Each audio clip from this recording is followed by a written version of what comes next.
In this video, I'll show you how to use the equalizer in Spotify.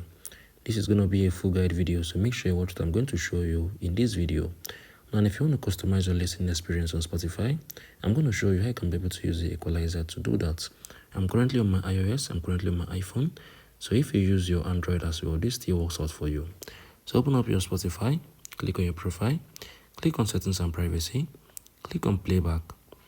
If you look down below the mono audio, you're going to be able to see the equalizer. So click on it.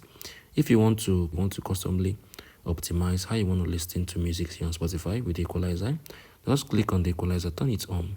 Then you can come on here and adjust the sticks. So you can do this, right? So this is how you can be able to do this.